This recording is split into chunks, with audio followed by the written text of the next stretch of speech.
The doors to the Viridian Tea House are open once more. Hello, everyone. I hope you're doing well. So, I have two bits of news today. One, Mutiny Markets it will be over, and I don't know if it's coming back, but its final weekend is this weekend. As you know, Mutiny Information Cafe is moving to Inglewood, but Mutiny Markets will not be joining it. So, this is our last hurrah this weekend. I will be a vendor both Saturday and Sunday, and the hours are 11 to 5.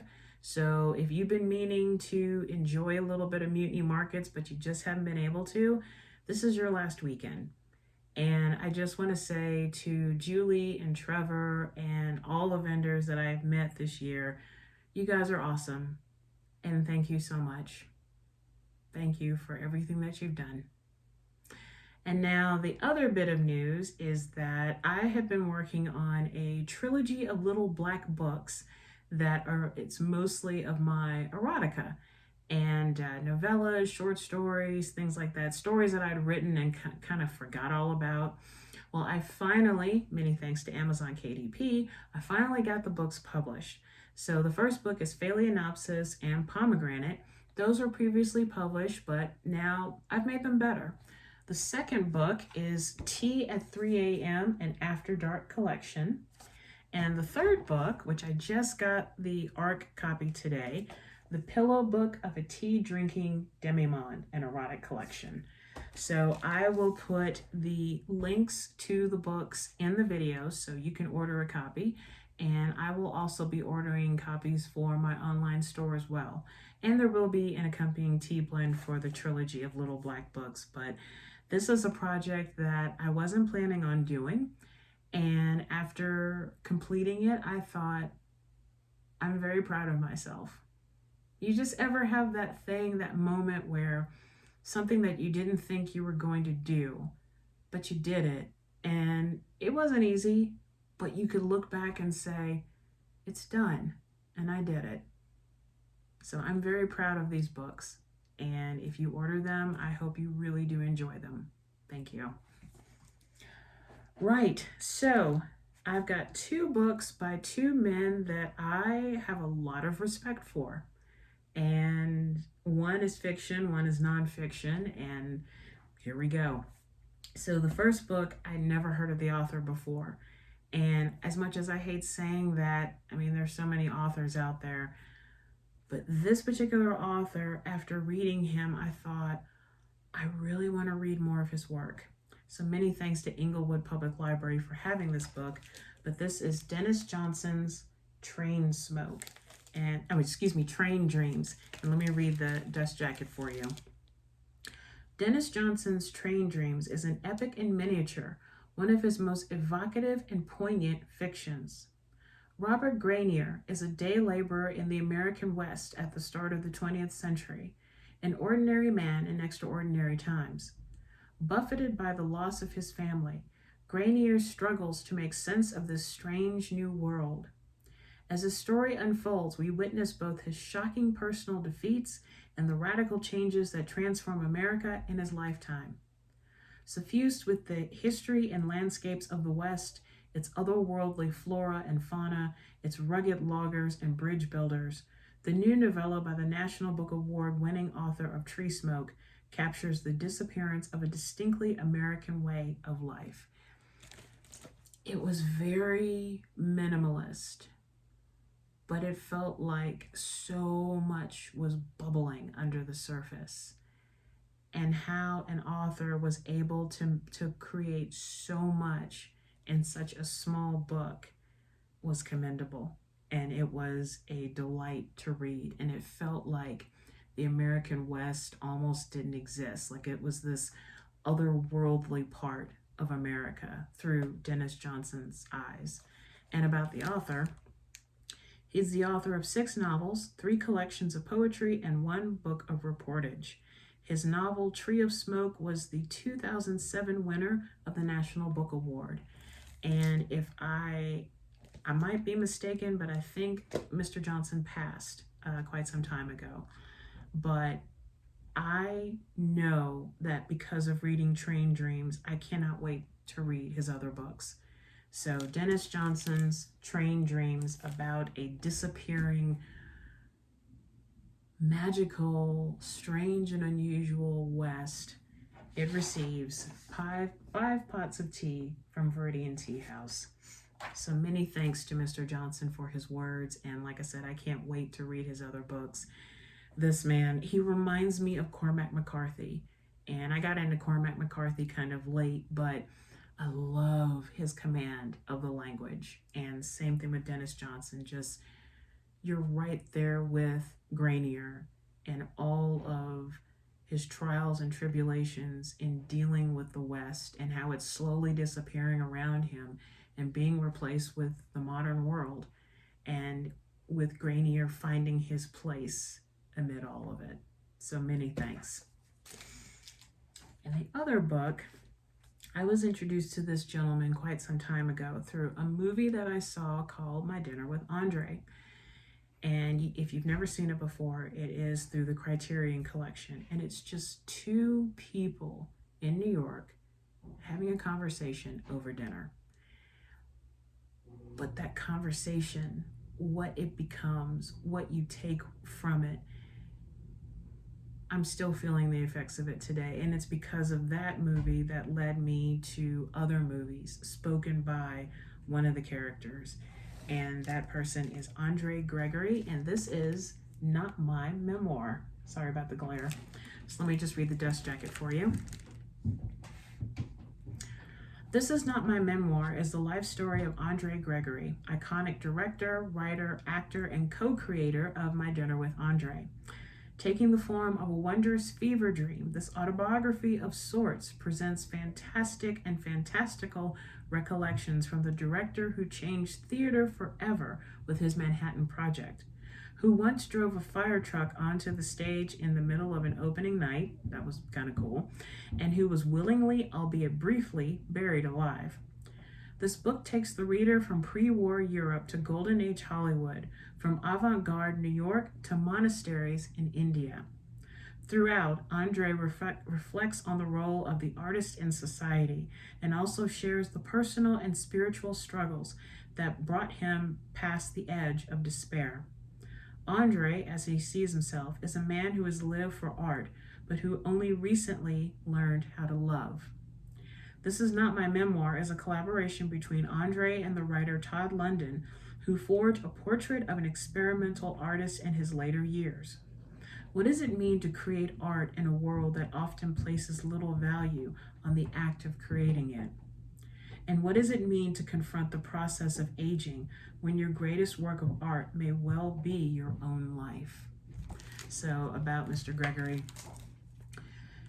He has been directing in New York for more than half a century. He's collaborated on film versions of his theater productions with Wallace Shawn, Louis Malle, and Jonathan Demme. Gregory, Shawn, and Malle created the now legendary My Dinner with Andre. Gregory is also an actor, a writer, a teacher, and a painter. And about Todd London, his books include An Ideal Theater, The Importance of Staying Earnest, and 2 novels. He is the winner of the George Jean Nathan Award for Dramatic Criticism and was the inaugural recipient of the Theater Communications Group Visionary Leadership Award for his contributions to American theater. Even if you're not into theater, this is a book you need to read. If you want to read about the life of not only one man, but a creative soul that has touched so many other sparks and souls and whatever, This Is Not My Memoir is the book you need to read. And I was in theater just a little bit, but I got a lot of what he talked about. And again, seeing My Dinner with Andre, it's one of my all-time top films. It really is. And all it is just a conversation between Wallace Shawn and Andre Gregory. But you leave there just thinking, my God, what does it mean to live? What does it mean to be alive? What does it mean to create? What does it mean to exist? What does it mean to share a space with 8 billion other people? What does it mean? What does it mean to be you? I consider it to be very philosophical, deeply moving, just like the book. And just like with Train Dreams, I could not put this is not my memoir down. I really, really enjoyed reading it. Let me see if I can find a particular quote or anything. I don't. Let's see. Oh, I like the end. John Cage said, "When you start working, everybody is in your studio. The past, your friends, enemies, the art world, and above all, your own ideas are all there. But as you continue painting, they start leaving one by one, and you are left completely alone. Then, if you're lucky, even you leave." I just, I don't really read biographies or memoirs that much. I really don't. And I find so many people fascinating, past, present, and maybe future. This was one of those books where I felt like I had been invited to dinner and he just started talking to me. And I couldn't help but just take in every word he had to say. So if you're into theater, if you're not into theater, if you've seen My Dinner with Andre, or if you just know of Andre Gregory, or if you've never heard of him before in your life, still check out his book. It was a wonderful work of art to delve into and not really want to leave. And it does receive 5 pots of tea from Viridian Tea House. So many thanks to Mr. Gregory for this exceptional book. Thank you so much. So I don't have any tea to review and talk about because my inventory is extremely low in my company, but I do have a cup of one of my all-time favorite, well, all my teas are all my all-time favorite, but from the good folks at Bigelow, good old Constant Comment. And I think I've said this before in previous videos, but every time I have a cup of Constant Comment, I suddenly feel like I've just gotten a vitamin B12 shot.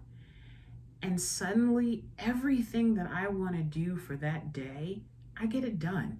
And it's not a feeling of caffeine, like I'm caffeinated or, I'm climbing the walls like with coffee.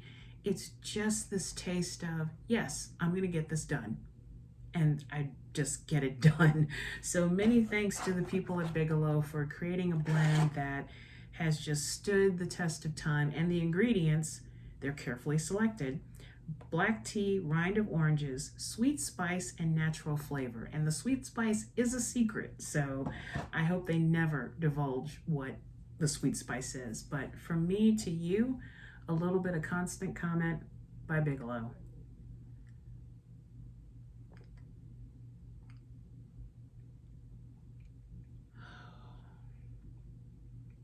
Just like that, just with those couple of sips, I already feel revitalized. I was slumping a little bit, but now I feel like, oh, okay, hello, here we are. Let's do this. So again, many thanks to Bigelow for the Constant Comment. You guys are awesome. Love your Earl Grey. Your Constant Comment even more so.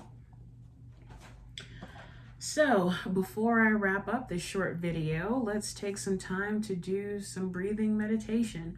Make sure you have some water or your favorite tea nearby. Find yourself in a comfortable position in a quiet room. We're just going to focus on our breathing because, as I've always said, our lives are chaotic. And sometimes it's nice to take a break for just a few seconds and focus on your breathing. So if you find yourself getting caught up in a thought, just pause it, tell yourself thinking, and allow the thought to pass by and just return to your breath. And if you find your mind wandering, that's okay. Just tell yourself thinking and get back to breathing. If you're ready, let's do this.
And now let's end this breathing meditation with a deep breath in through the nose and out through the mouth.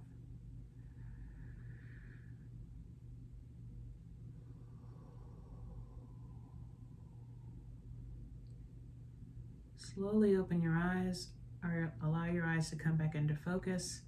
And now have a sip of your water or tea.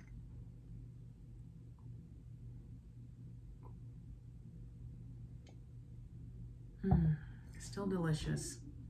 So that's all I have for today. Many thanks to Denis Johnson and Gregory, the good people at Bigelow, to the wonderful folks at Mutiny Markets and Mutiny Information Cafe, and finally, all of y'all for watching these videos. I really do appreciate it. Thank you so much.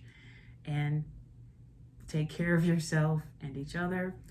Raise your teacup high, and remember that to drink tea is to enjoy life. I will see you guys really soon, or maybe this weekend at Mutiny Markets. Bye for now.